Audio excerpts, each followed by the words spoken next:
Truth with your host, Dave Kranzler from InvestmentResearchDynamics.com and Rory Hall from thedailycoin.org. And we are going to cover the silver market today. Today is Monday, May the 4th, 2015. Dave, apparently you've got something on your mind with this spike in the silver market that happened at the beginning of the day. And what do you make of that? Well, I've been watching silver now I've been trading and watching it for 14 years, and I've noticed just in the last couple of weeks it's behaving a little bit differently after it gets one of those manipulated waterfall smashes than it has been at any time over the last 4 years since they started squashing silver when it tried to make a run over 50 back in April 2011. So, and there's a lot of signs that indicate that things may be turning. You know, today, for instance, you can see from that first graph I sent you that silver was actually fairly well bid for overnight. It opened up on the access market last night, green, which is unusual for a Sunday night because it's so quiet, and they usually almost 95% of the time when the access market opens for gold and silver, which is 6 p.m. East Coast time, they just there's automatic sell programs that kick in. It's unbelievable. It is unbelievable. There's a guy named James Mack who tracks it, and the last time I saw it was something like 150 out of the last 154 nights. That was the case. But at any rate, it seems to me that over the last 2 weeks or 3 weeks, every time they engineer a waterfall smash in silver below 16, it doesn't take that long to spike back up. And the time in between the waterfall smash and the spike back over 16 seems to be decreasing. So I sent you that chart of the COMEX open this morning. Yep. And as soon as the COMEX opened, silver spiked up like 50 cents. And that's extremely unusual for that to happen at the COMEX Open because they almost, just like at the Access Open, they almost always automatically smash gold and silver when the COMEX opens, especially when there's any kind of economic news, good or bad, as we saw last week. And then on the second chart I sent you, you can see that I've just sort of highlighted over the last couple of weeks how much time it's taken every time there's a waterfall decline. I've highlighted where the declines happen with the yellow boxes, and how long it's taken for silver to spike back above 16. And what's interesting is that the spike back over 16 is almost a mirror of the spike down. So, and again, there's no way to know exactly what's going on, but I think what's happening is they're trying to engineer a smash below 16 to scare long positions out, and as soon as the downside momentum stops, as soon as the waterfall stops, the longs say, no, we don't believe this. We think this is paper. We're going to buy this. And then it spikes right back up. And that's a combination of short covering plus hedge fund computer programs chasing the upside momentum. And that's why you get these big up and down spikes. Whoever gets it started, I think it's the Fed via one of the bullion banks. What happens is the momentum starts in one direction, and then the hedge fund computers kick in and pile on, and it tends to exaggerate the trading effect. But in my opinion, it looks like the upside momentum has a bigger bid than the downside sell-offs have offers or sells. And I'm looking at this chart where you've got all the days laid out. You know, there's 12 days below $16, 14 hours below $16, and I'm looking at specifically the 12 days below, because if you look at that, it's almost 12 days above. It's just about exactly 12 days above. Maybe 14. It's longer than 12 days. It looks more like 20 days. Okay. But that's a good observation. I didn't even think about that. You're right. So you had 12 days below, call it 20 days above. They take it below 16 again, and now other than that 5-day period, it's hours. It's hours, right? That's pretty big, I think. Anyway, I mean, it's I agree. So from a long-term chart perspective, what I've done is I've prepared the graph that shows the last 4 years on a daily basis in silver. And again, this is the COMEX silver futures contracts. Basically, you could do the same thing with the Kitco charts, but I can customize these charts. So this basically takes us back to the top of the market in April 2011 and takes us all the way down to the bottom. Now, on the lower right, you can see I've kind of marked a green line, and it looks like there may be an uptrend starting. And again, we had a false start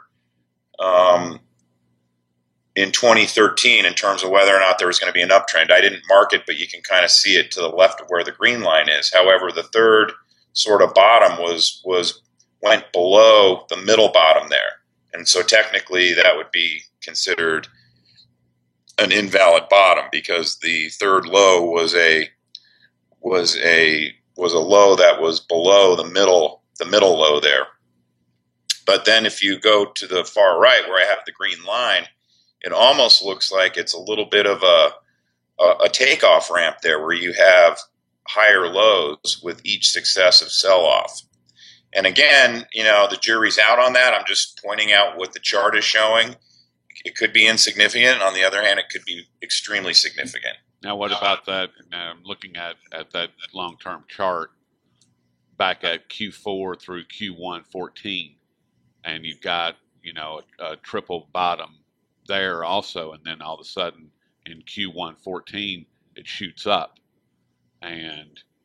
but then they're able obviously to take it down to where it's at because it went from roughly 1875, 1880, all the way up to almost, well, call it 22, and now it's down where it is currently, which is mid 1650 or whatever. Yes. Now that's a good point, but again, that third little bottom there back in 2014 was a lower bottom than the middle bottom, and that technically is a breach of the triple bottom formation. And again, I'm not a big technician. I'm just telling you what I'm seeing from a very rudimentary fundamental standpoint. But this triple bottom that we've got that I've marked with the green line is technically a different character nature from a technical standpoint because you've got three higher lows there, and now this chart doesn't show today's spike, but we're above the high there on that third bottom when we got up a little bit over 1627.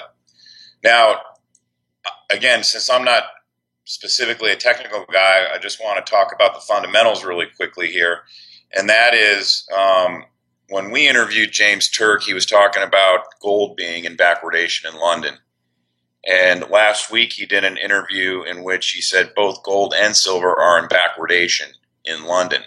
Now, what that means is that physical supply is tight and it means that people would rather hold physical supply that they buy now and get it delivered now than buy a futures or a forward contract and wait 30 days and get it delivered at a cheaper price. It means they don't necessarily trust that the physical is going to be there in 30 days to be delivered. They want it now, and people are willing to pay a premium for that.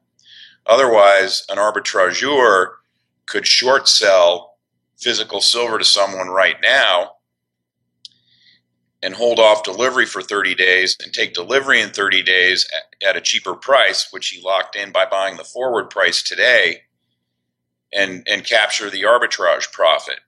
And since that's not occurring right now, it tells you that people, smart money, people who see what's going on a lot better than we do, people who have a better view than we do, are seeing that physical supply is very tight. And so that's another reason why I think there's potentially some meat behind this recent action in silver. And I'm not the only one who's been noticing it. A lot of people have been noticing the same thing that we're talking about right now. Yeah, John Embry made note of it in that last interview we just did with him. Yes, in fact, ironically, that was one of the days where they took silver below 16 on that bogus jobless claims report. And during our interview with him, when we were recording it, silver popped back over 16 right towards the end. Yep. And one more thing I just wanted to mention really quickly, and there was a lot of buzz last week about that article that Goldcorp put out about is JP Morgan cornering the silver market. And I have my doubts about whether or not it's JP Morgan. It's actually JP Morgan. The first reason is because if JP Morgan is accumulating a large stockpile of physical silver, they would not be doing it on the COMEX where data gets reported and it's a visible market and everyone would see what they're doing. I've long suspected that the big bullion banks are indeed stockpiling physical gold and silver, but I think they're doing it and they're keeping it in the vaults over in Singapore and Hong Kong, those brand new vaults that have gone up in the last couple of years, because I think they want to do it in a very hidden manner, like everything else is done behind the scenes in the bullion world. They try to hide it. So I don't see any reason why JP Morgan would accumulate a lot of physical silver in a very publicly visible fashion. The second thing is that article references a graph that shows JP Morgan's vault inventory, COMEX vault inventory, and it shows the registered and the eligible. The registered silver is the silver that investors have made available to be delivered on the COMEX. And it has to pass through, you have to jump over some hurdles in order to register your silver. The eligible part of that graph, which is the bigger portion of it, is the silver that is being safe kept by investors or by JP Morgan in their house account on the COMEX. Now, the problem with that graph is you would have to go back and track the daily deliveries, and you might even be able to pull it up on a monthly basis on the COMEX, and I have not done that.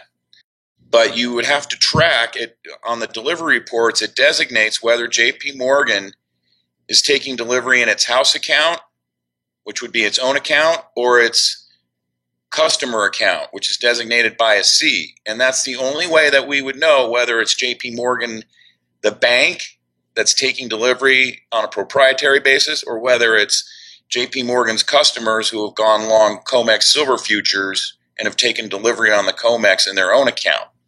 Now, it just so happens that 24 Hour Gold published an article today, and it's by a guy named Bron Suchecki, who works for the Perth Mint, and he's actually went and done that math. And he said if you go and look at the accounts, the account breakdown of where the deliveries have been made, 4,781 net contracts have been delivered into JP Morgan's customer accounts, and JP Morgan's house account has delivered 4,683 contracts. So that would suggest that it's JP Morgan's customers who are accumulating that silver and keeping it in their vault, which I would not personally do.